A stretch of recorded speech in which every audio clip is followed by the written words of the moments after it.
ਕੋਈ ਨਹੀਂ ਉਹ ਕਰਿਆ ਹੋਇਆ ਖੁਦਾ ਦਾ ਖੌਫ ਵੀ ਹੋਣਾ ਚਾਹੀਦਾ ਪਾਣੀ ਦਾ ਘੁੱਟ ਤਾਂ ਖਿਲਾਉਣਾ ਚਾਹੀਦਾ ਪਰ ਅੱਲਾ ਮਾਫੀ ਦੇਵੇ ਜ਼ਰੂਰੀ ਤਾਂ ਨਹੀਂ ਵੀ ਅੱਲਾ ਮਾਫੀ ਦੇਵੇ ਉਹ ਦਸਤਾਨੇ ਚੜਾ ਲਓ ਕੋਈ ਗੱਲ ਨਹੀਂ ਸਾਡੀ ਕਿਹੜੀ ਗੱਲ ਹੈ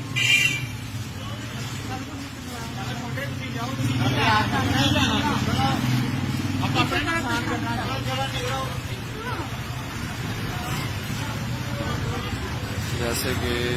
तमाशा देखने वाले कोरोना का मरीज ही फिर गया।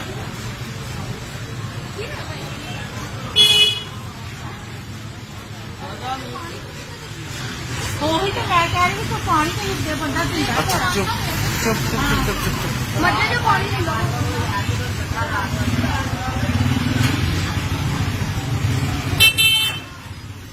ਤਮਾਸ਼ਾ ਦੇਖਣ ਵਾਸਤੇ ਹੱਥ ਹੀ ਨਹੀਂ ਲਾਉਂਦਾ ਮਾਂ ਜੀ ਡਬਲ 1 ਡਬਲ 2 ਵਾਲੇ ਛੱਡ ਗਏ ਨੇ ਉਹਨਾਂ ਨੇ ਹੱਥ ਲਾਇਆ ਤੇ ਫਿਰ ਬੰਦਾ ਕੌਣ ਲਾਵੇ ਥੋੜਾ ਸਾਰਿਆਂ ਨੂੰ ਫੋਨ ਕਰੋ ਕੋਈ ਵੀ ਨਹੀਂ ਹੱਥ ਲਾ ਰਿਹਾ 11 22 ਵਾਲੇ ਛੱਡ ਗਏ ਨੇ और है तो कितना तो है यार 1 to 1 वाले आए थे